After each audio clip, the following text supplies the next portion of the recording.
Greetings, this is Greg. The Alfa Romeo Giulia is a better car than the BMW 330i. Clickbait title aside, hear me out on this one and I'll walk you through my reasoning. Before we get started, I'm sure you're thinking, but Greg, you're biased. Well, it's almost impossible to be 100% neutral on any automotive subject, let alone one like Alfa Romeo versus BMW. I'll admit I have a small bias towards the Alfa. If you're watching this video, you probably have at least some bias as well. I do love BMWs. I've owned a BMW, my father's owned a BMW, my son currently owns one, and I deal with them in my automotive business. I like Alfas more, but my bias is only slight, and I'll keep this video limited to the facts. I'll be comparing the 2017-2018 Alfa Romeo Giulia base model to the 2017-2018 BMW 330i. I'm going to leave the far more powerful versions of these cars, like the Giulia QV shown here and the BMW M3, out of the equation. Here's a 2017 Alfa Romeo Giulia. This particular car is mildly modified with AG wheels, KWV3 suspension, various minor engine mods, but for the purposes of this video, it will do just fine. Let's start off by talking about the engines. Both cars use turbocharged 4 cylinders. Oh, note that this engine bay is slightly different from stock. It has the larger free-flowing intake system, some other changes you can't see. The Giulia's engine is similar in overall specs to the BMW's. It's 1995 cc's to the BMW's 1998, so no meaningful difference there. However, the Alfa engine is more advanced. The Alfa engine features multi-air technology, which allows tremendous control over the valves and can even be used to allow the valves to throttle the engine, resulting in low emissions and high fuel economy. It's worth mentioning that Alfa was the first company to put variable valve timing on a production car back in 1981. Anyway, the BMW also has variable valve timing, but multi-air is superior in my opinion due to its large range of control and relatively few moving parts. So does it work? Yes, it does. In both power and fuel economy, the Alfa Romeo simply kills the BMW engine, and it has slightly lower emissions while doing it. The Alfa has 280 horsepower, 306 pound-feet of torque, versus the BMW's 248, 258. That extra power, especially that extra torque down low, really helps the Alfa. In acceleration tests, in every comparison I've seen, the Alfa out-accelerates the BMW by a significant margin. Every single magazine or video magazine shows essentially the same results. I'll use Motor Trend's results for the following data. In acceleration tests, the Alfa beat the BMW in every single speed range. It was quicker by about half a second to 60 and about 0.6 in the quarter mile. The Alfa also has a much higher top speed. It's worth showing the quarter mile times from other cars that were pitted against each other in the same article.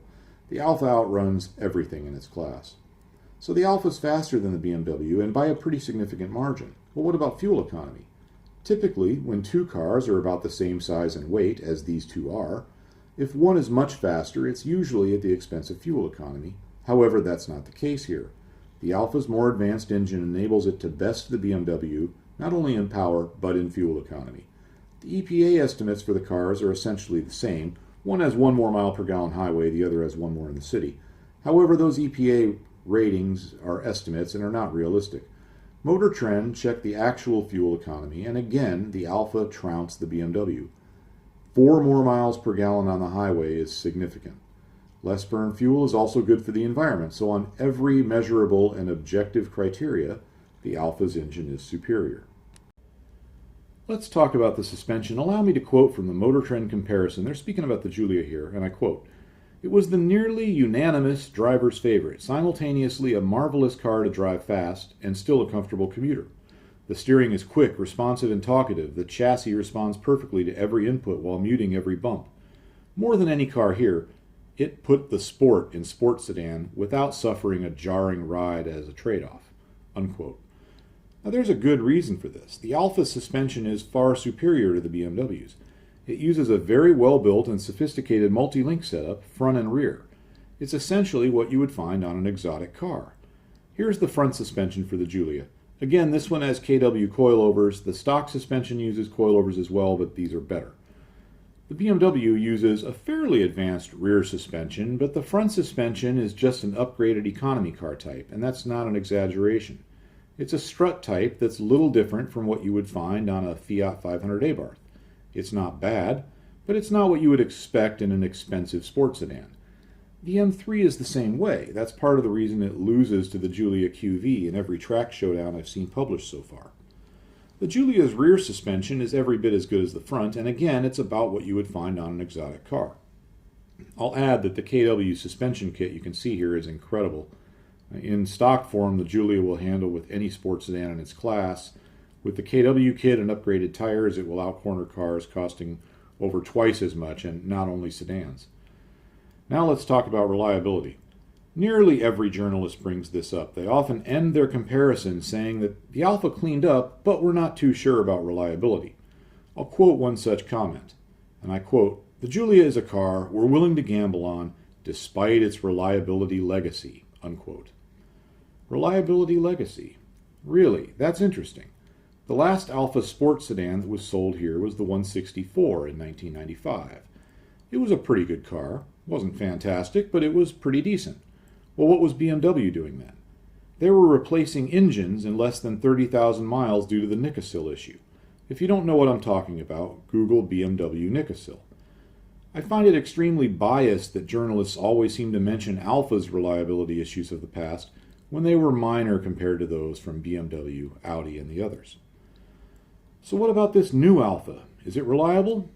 The one seen here has 17,000 miles on it, and it was one of the very first in the US.